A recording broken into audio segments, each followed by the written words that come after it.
Hi everybody and welcome to my new YouTube channel. Sorry for my English, I am not a native English speaker. What I want to show you today is how I make a 3D printed plane fuselage stronger. I use a low expand, must be low expand, foam,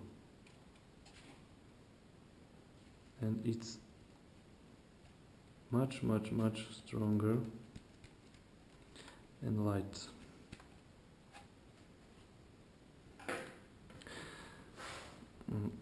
Also, I would like to make a cockpit, so I use soldering to cut the windows.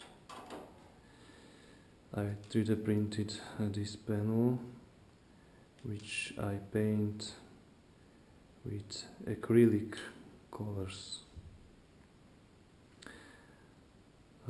See you on next video and bye.